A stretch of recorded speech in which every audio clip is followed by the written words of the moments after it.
मधुबन के बाबा,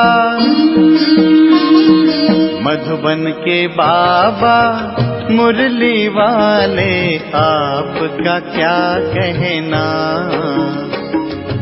आपका क्या कहना।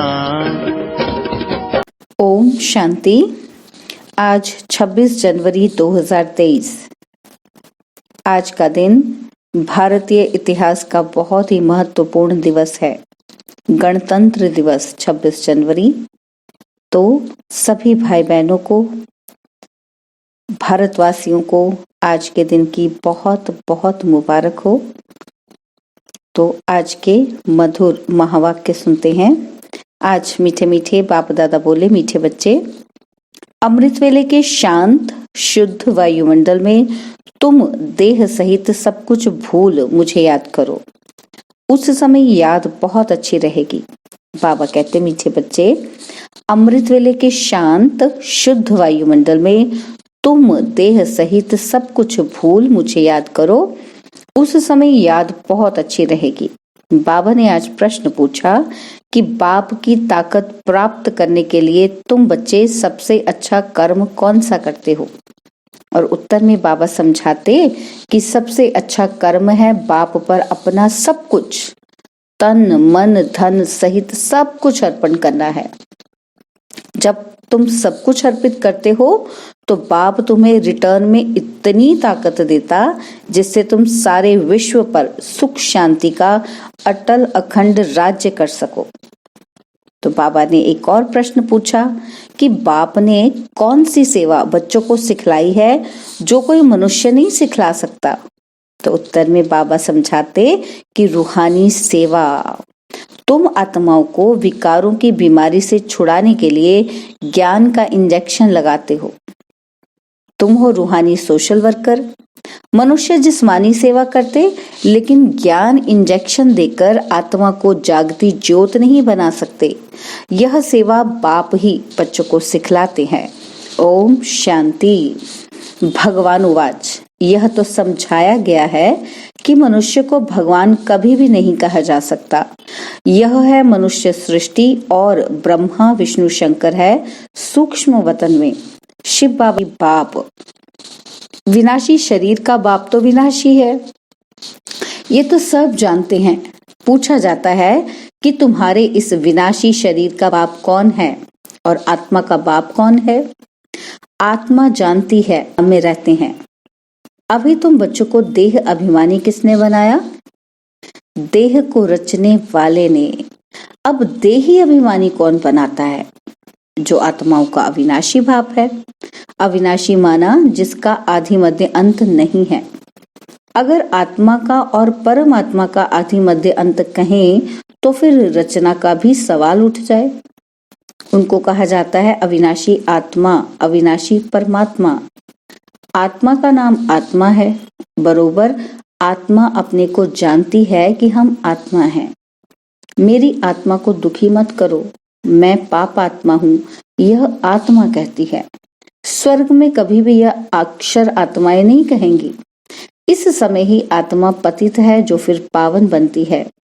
आत्मा पतित आत्मा ही पावन आत्मा की महिमा करती है। जो भी मनुष्य आत्माएं हैं उनको पुनर्जन्म तो जरूर लेना ही है। ये सब बातें हैं नहीं। बाप फरमान करते हैं कि उठते बैठते मुझे याद करो।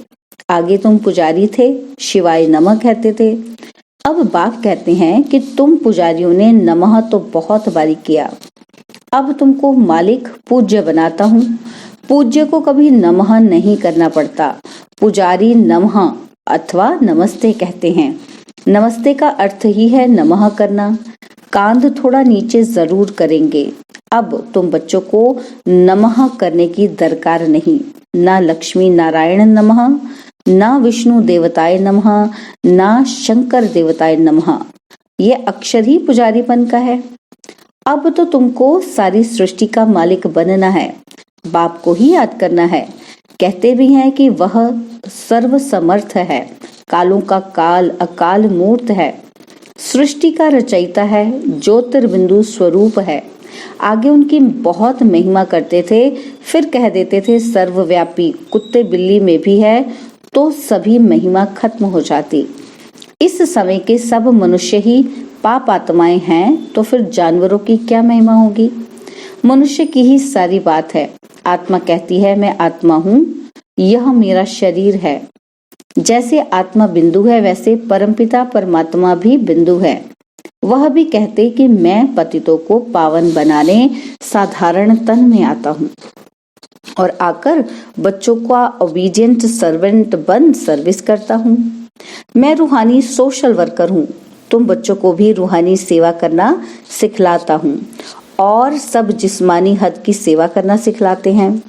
तुम्हारी है रूहानी सेवा। तब कहा जाता है ज्ञान अंजन सतगुरु दिया। सच्चा सतगुरु वह एक ही है, वही अथॉरिटी है। सभी आत्माओं को आकर इंजेक्शन लगाते हैं। आत्माओं में ही विकारों की बीमारी है। यह ज्ञान का इंजेक्शन और कोई के पास होता नहीं। पतित आत्मा बनी है, ना कि शरीर जिसको इंजेक्शन लगाएं। 5 विकारों की कड़ी बीमारी है। इसके लिए इंजेक्शन ज्ञान सागर बाप के सिवाय कोई के भी पास नहीं है। बाप आकर आत्माओं से बात करते हैं कि हे आत्माएं, तुम जागती ज्योति थी, फिर माया ने परछाया डाला।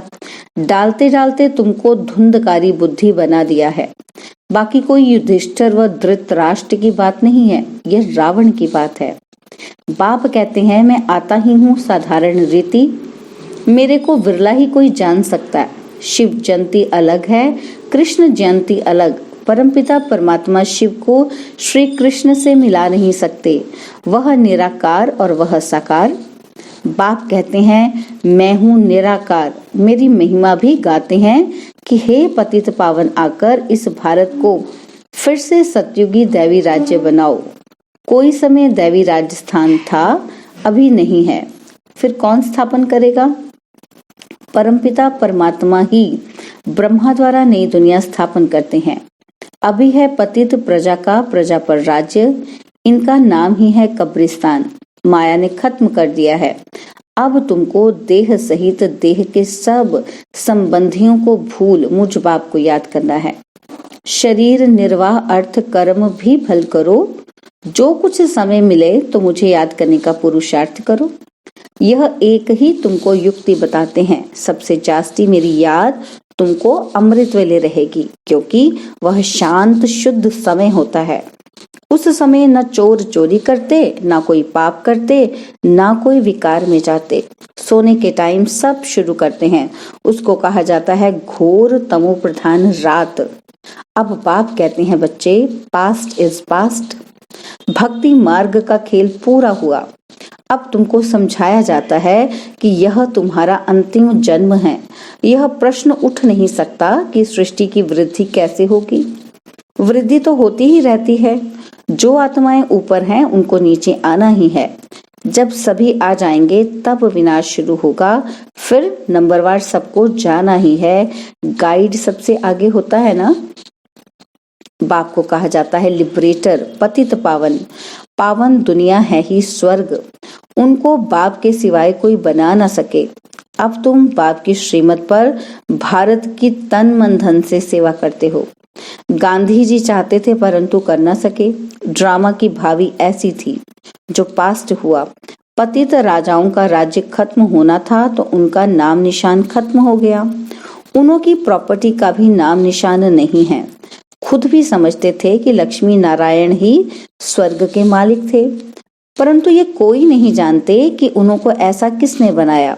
जरूर स्वर्ग के रचयिता बाप से वर्षा मिला होगा, और कोई इतना भारी वर्षा दे न सके। यह बातें कोई शास्त्रों में नहीं है, गीता में है, परंतु नाम बदल दिया है। कौरव और पांडव दोनों का राजाई दिखाते हैं, परंतु यहाँ दोनों को राजाई नहीं है। अब बाप फिर स्थापना करते हैं, तुम बच्चों को खुशी का पारा चढ़ना चाहिए। अब नाटक पूरा होता है। अब हम जा रहे हैं। हम स्वीट होम में रहने वाले हैं। वो लोग कहते हैं फलाना पार निर्वाण गया, वह ज्योति ज्योत में समाया, अथवा मोक्ष को पाया।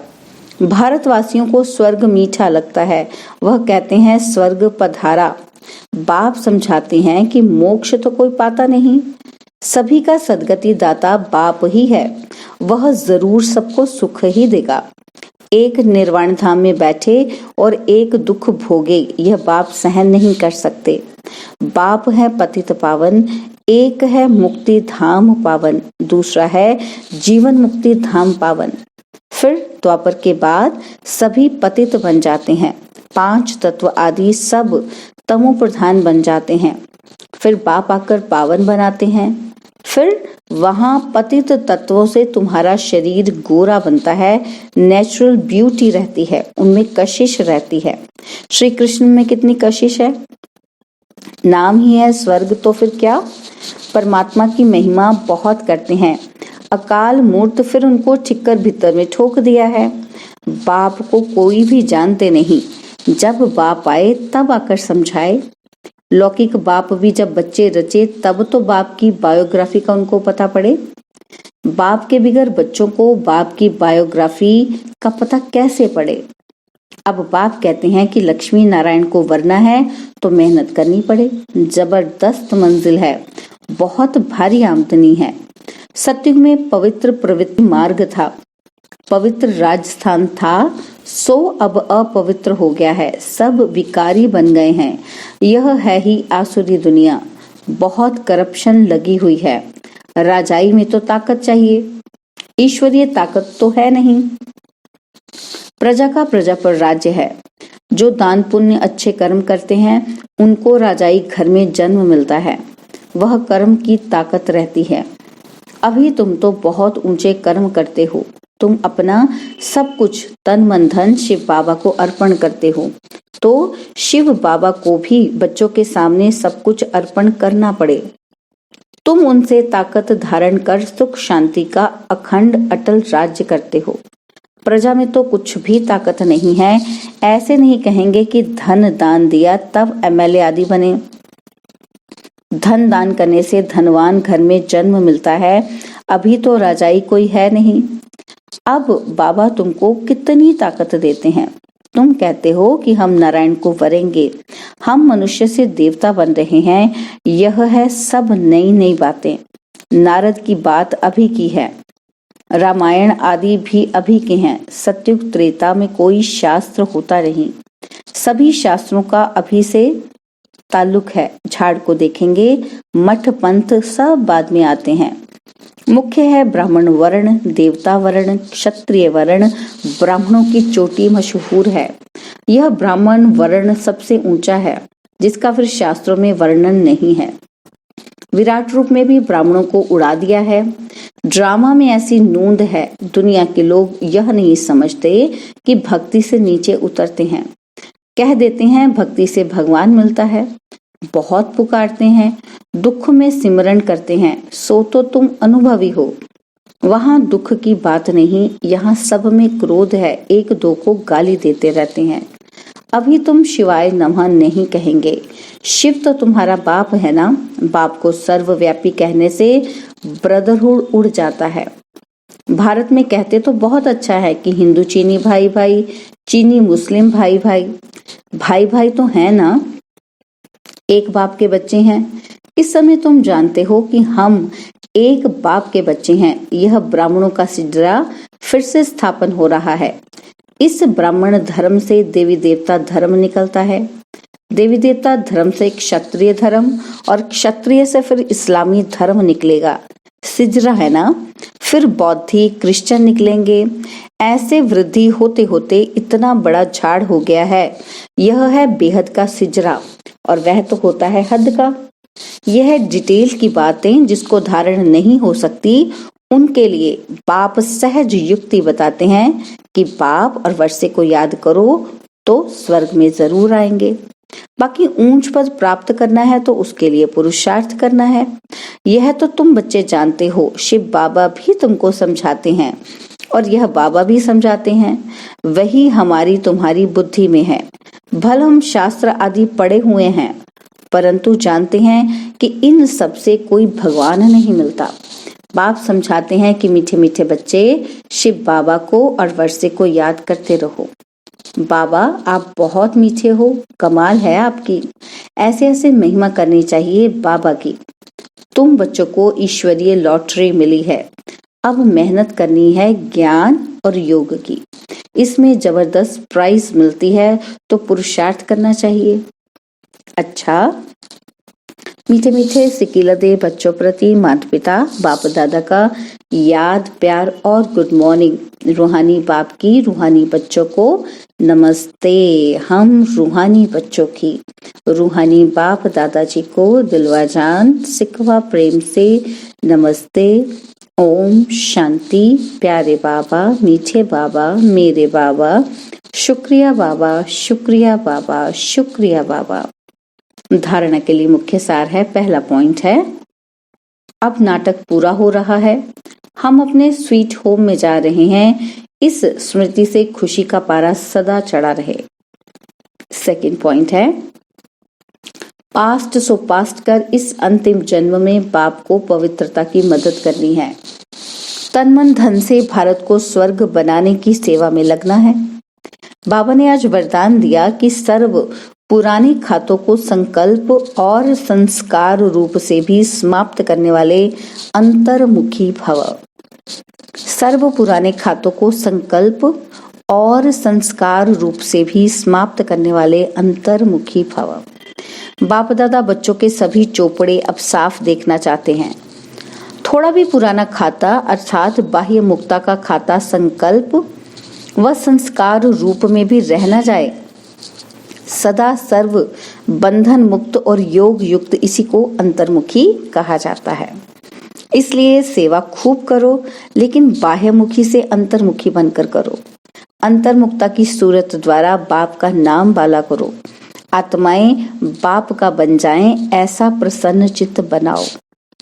स्लोगन है, अपने परिवर्तन द्वारा संकल्प बोल संबंध संपर्क में सफलता प्राप्त करना ही सफलता मूर्त बनना है। स्लोगन है, अपने परिवर्तन द्वारा संकल्प बोल संबंध संपर्क में सफलता प्राप्त करना ही सफलता मूर्त बनना है। ओम शांति। और अब यह एक बहुत अच्छी वीडियो भी जरूर देखें।